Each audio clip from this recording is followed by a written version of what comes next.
Serious, psychiatrists of Reddit, how would you go about treating someone like Arthur Fleck from Joker?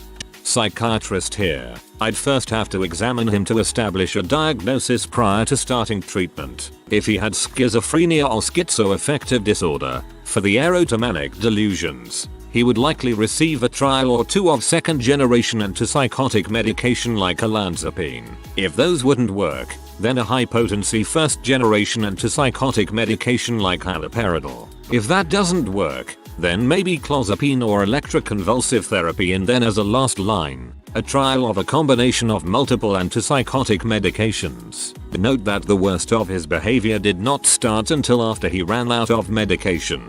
As for the inappropriate laughing, I'd refer him to a neurologist to confirm diagnosis of pseudobilbar affect, which could have been caused by traumatic brain injury sustained as a child. If the diagnosis was confirmed and I could find a way for the medication to be paid for, I'd maybe try dextromethorphan-quinidine, Nudexta. Referral to a psychologist for individual CBT for schizophrenia. If that was the diagnosis. Definitely no group therapy. Inpatient hospitalization after he broke into that girl's house, for however long it takes to initiate treatment and establish that he is no longer dangerous. If I found out about the murders, definitely referral to law enforcement and hopefully followed by long-term treatment in a state hospital or prison.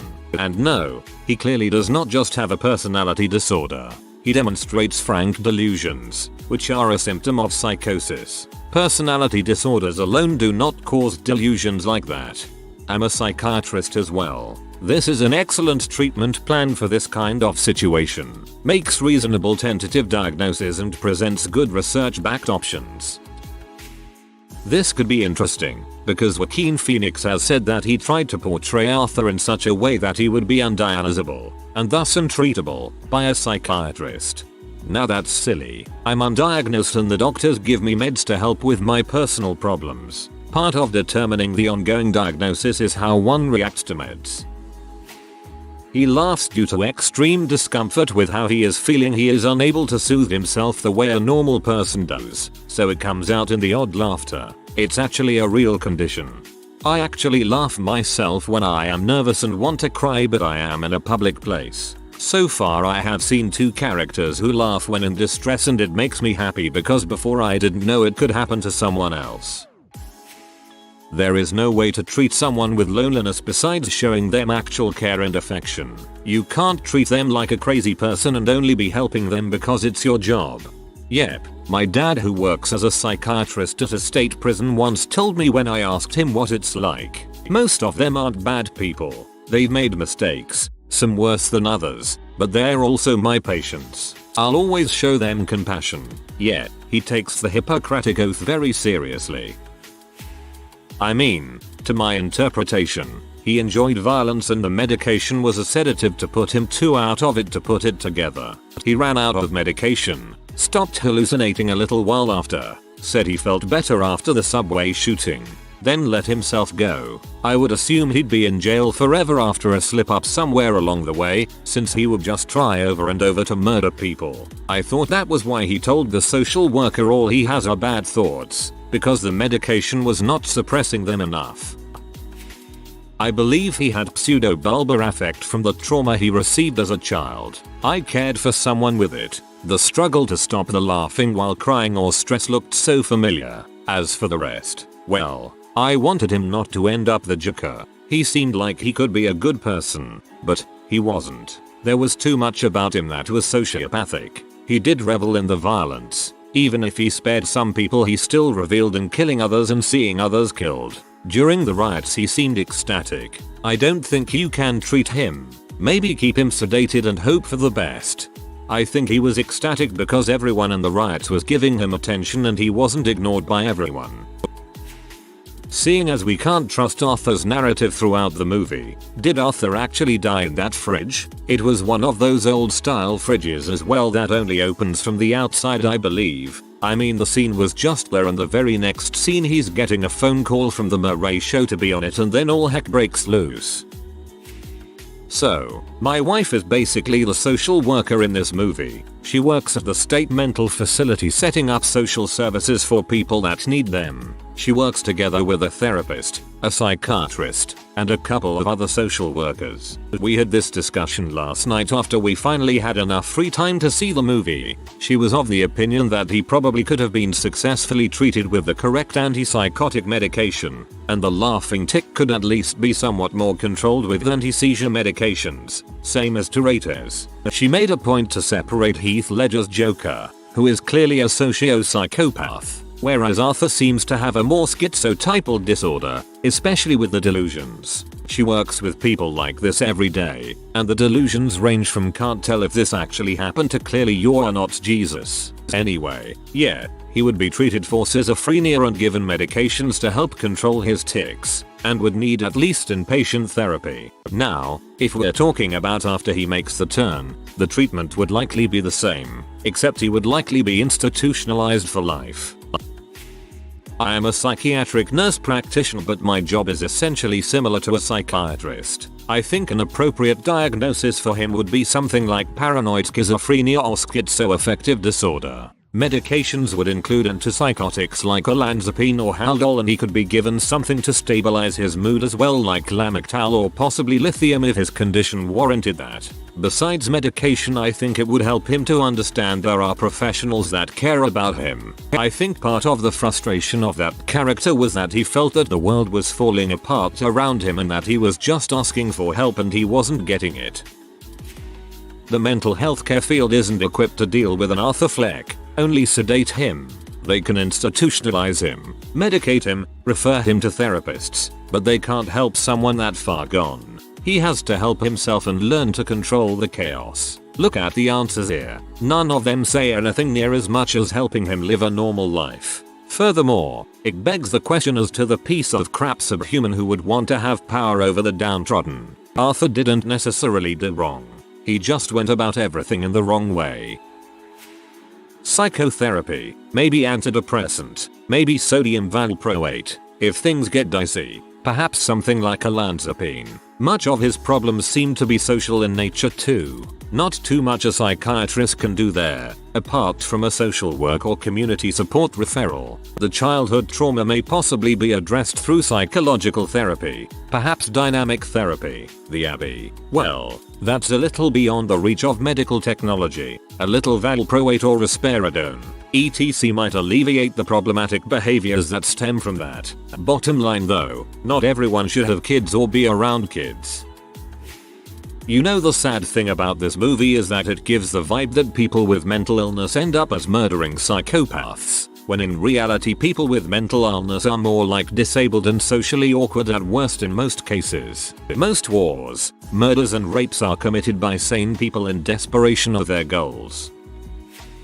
Hey buttholes, the title clearly says psychiatrists. If you're a CogC undergrad or you read a chemistry primer once, keep your opinion to yourself and stop spamming this thread. Let the pros talk. Nobody cares you know what SSRI stands for.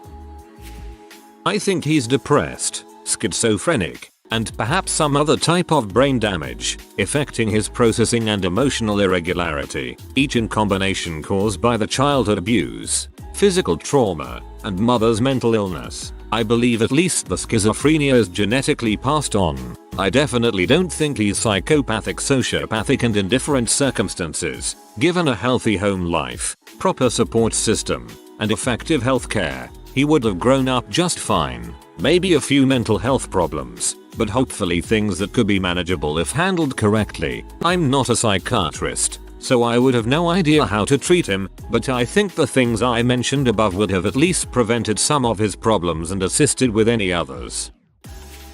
I've seen a lot of people suffer schizophrenia due to stress and depressions, so this makes me believe that all he needed was affection, which was shown by his hallucinations. He just needed someone to laugh with. It's a movie about how a person gets broken down little by little until he just doesn't care about life anymore. It's a beautiful movie and a scary one, considering there are protests all around the globe right now and some politicians just don't understand there are actually people like him living among us.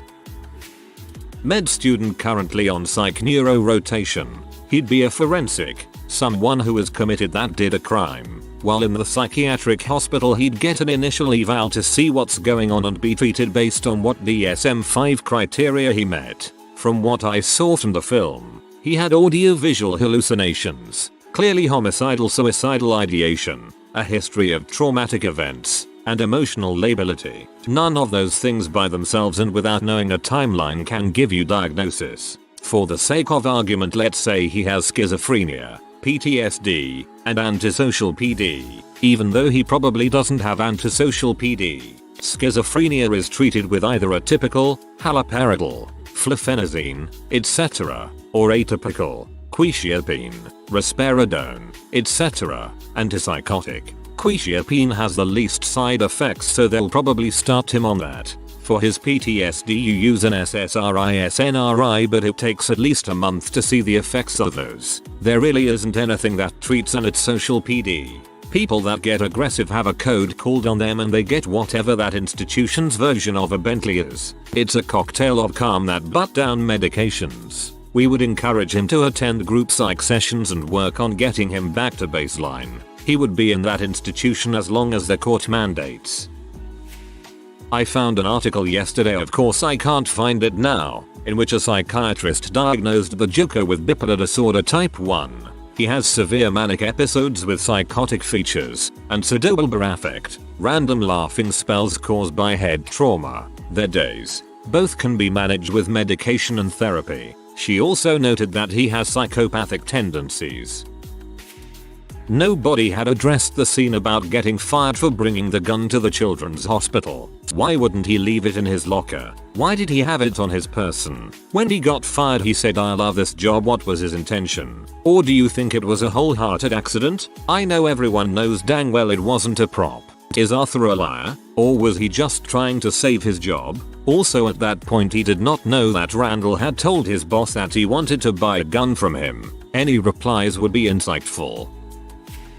Okay, I read through lots of the posts, and most people seem to agree it seems likely he would have some schizophrenia or schizoaffective disorder, as well as potential PTSD, depression, brain trauma next. However, no one has yet to point out his underdevelopment. Can we talk about this for a second? He seems underdeveloped as well, mentally and socially. We see that his handwriting is that of a child. He has a tough time writing and draws doodles, much like a child. His language is also very simple and childish, and the way he interacts with his mother seems like that of a small child trying to please his mother. He is obviously socially awkward and has a difficult time reading social cues. This, of course, would typically be an autistic trait. There are though times where he suddenly seems strangely coherent, like when the police officers confront him outside of the hospital and he is smoking. Is the movie suggesting it is because he is off his meds so he thinks more clearly? But then he is back talking like an insecure child again in the next scene.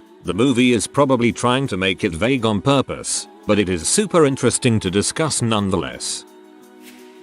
Definitely a developmental disorder or intellectual disability. I know as I have it. His mom also had NPD as said in the movie, so he may have a comorbid diagnosis.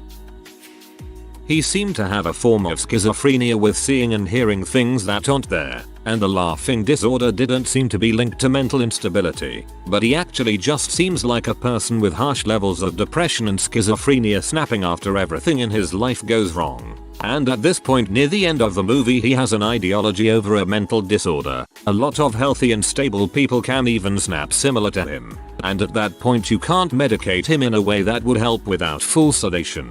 If the physical abuse from his mom caused brain damage, then anything is possible and is impossible to tell from the information given, but couldn't be helped with modern technology in the decades since the incident occurred.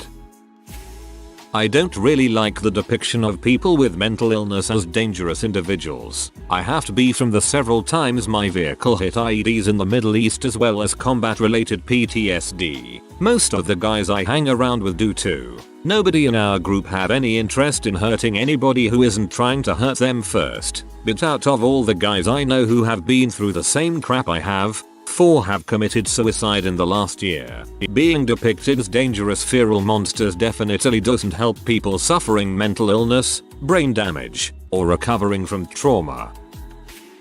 Realistically, he'd be given to the prison system. He's a psychopath and antisocial personality disorder. There really is no successful cure for these disorders, and usually they end up in jail or as presidents. If you are new to the channel, you can subscribe. I publish new videos every day. Until then, check another video.